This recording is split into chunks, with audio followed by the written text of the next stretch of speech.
The Autobiography of an Ex-Colored Man by James Weldon Johnson. Chapter 7. I shall take advantage of this pause in my narrative to more closely describe the club spoken of in the latter part of the preceding chapter. To describe it, as I afterwards came to know it, as a habitué.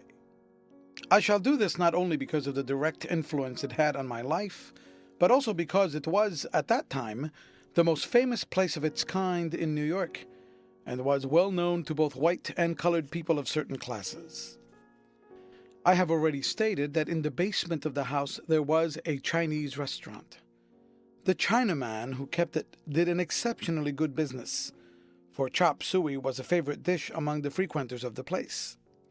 It is a food that somehow has the power of absorbing alcoholic liquors that have been taken into the stomach. I have heard men claim that they could sober up on chop suey. Perhaps that accounted in some degree for its popularity.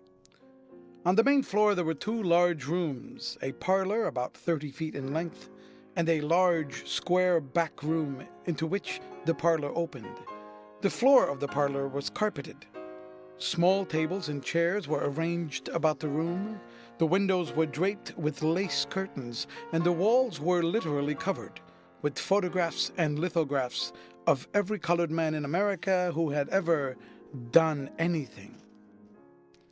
There were pictures of Frederick Douglass and of Peter Jackson, of all the lesser lights of the prize fighting ring, of all the famous jockeys and the stage celebrities, down to the newest song and dance team.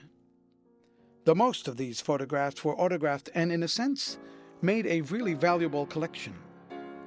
In the back room there was a piano and tables were placed around the wall. The floor was bare and the center was left vacant for singers, dancers, and others who entertained the patrons. In a closet in this room, which jutted out into the hall, the proprietor kept his buffet. There was no open bar because the place had no liquor license. In this back room the tables were sometimes pushed aside and the floor given over to general dancing. The front room on the next floor was a sort of private party room. A back room on the same floor contained no furniture and was devoted to the use of new and ambitious performers. In this room, song and dance teams practiced their steps, acrobatic teams practiced their tumbles, and many other kinds of acts rehearsed their turns. The other rooms of the house were used as sleeping apartments. No gambling was allowed, and the conduct of the place was surprisingly orderly. It was, in short, a center of colored bohemians and sports.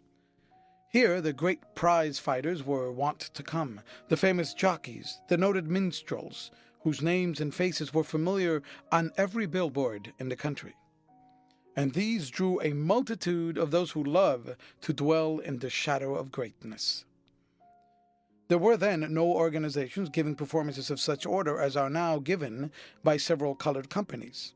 That was because no manager could imagine that audiences would pay to see Negro performers in any other role than that of Mississippi River roustabouts.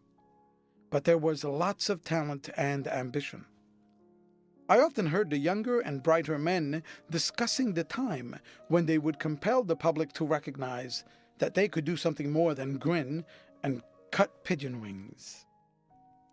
Sometimes one or two of the visiting stage professionals, after being sufficiently urged, would go into the back room and take the places of the regular amateurs and entertainers. But they were very sparing with these favors, and the patrons regarded them as special treats.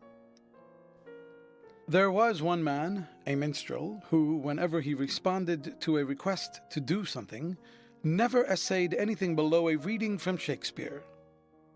How well he read I do not know, but he greatly impressed me, and I can at least say that he had a voice which strangely stirred those who heard it. Here was a man who made people laugh at the size of his mouth, while he carried in his heart a burning ambition to be a tragedian, and so after all he did play a part in a tragedy. These notables of the ring, the turf, and the stage drew to the place crowds of admirers, both white and colored. Whenever one of them came in, There were awe-inspired whispers from those who knew him by sight, in which they enlightened those around them as to his identity, and hinted darkly at their great intimacy with the noted one. Those who were on terms of approach immediately showed their privilege over others less fortunate by gathering around their divinity. I was at first among those who dwelt in darkness. Most of these celebrities I had never heard of. This made me an object of pity among many of my new associates. I, however, soon learned to fake a knowledge for the benefit of those who were greener than I, and finally I became personally acquainted with the majority of the famous personages who came to the club. A great deal of money was spent here. So many of the patrons were men who earned large sums. I remember one night a dapper little brown-skinned fellow was pointed out to me, and I was told that he was the most popular jockey in the day and that he earned $12,000 a year. This latter statement I couldn't doubt, for with my own eyes I saw him spending at about that rate. For his friends and those who were introduced to him, he bought nothing but wine. In the sporting circle, wine means champagne, and paid for it at $5 a quart. He sent a quart to every table in the place with his compliments, and on the table at which he and his party were seated, there were more than a dozen bottles. It was the custom at the club for the waiter not to remove the bottles when champagne was being drunk until the party had finished. There were reasons for this. It advertised the brand of wine, it advertised that the party was drinking wine, and advertised how much they had bought. This jockey had won a great race that day, and he was rewarding his admirers for the homage they paid him, all of which he accepted with a fine air of condescension.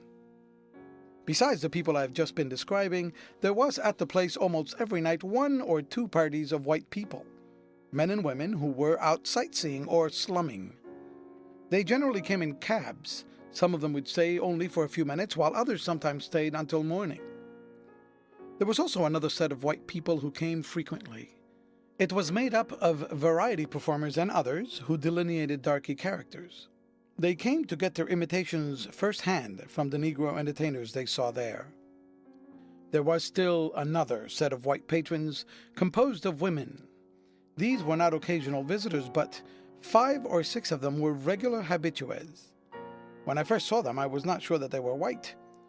In the first place, among the many colored women who came to the club, there were several just as fair, and secondly, I always saw these women in company with colored men. They were all good-looking and well-dressed, and seemed to be women of some education. One of these in particular attracted my attention. She was an exceedingly beautiful woman of perhaps 35. She had glistening copper-colored hair, very white skin, and eyes very much like Du Maurier's conception of Chilby's twin gray stars. When I came to know her, I found that she was a woman of considerable culture. She had traveled in Europe, spoke French, and played the piano well. She was always dressed elegantly, but in absolute good taste. She always came to the club in a cab and was soon joined by a well-set-up, very black young fellow. He was always faultlessly dressed. One of the most exclusive tailors in New York made his clothes, and he wore a number of diamonds in about as good taste as they could be worn by a man. I learned that she paid for his clothes and his diamonds. I learned, too, that he was not the only one of his kind. More that I learned would be better suited to a book on social phenomena than to a narrative of my life. This woman was known at the club as the Rich Widow. She went by a very aristocratic-sounding name which corresponded to her appearance. I shall never forget how hard it was for me to get over my feelings of surprise, perhaps more than surprise, at seeing her with her black companion. Somehow I never exactly enjoyed the sight. I have devoted so much time to this pair, the widow and her companion, because it was through them that another decided turn was brought about in my life. End of chapter.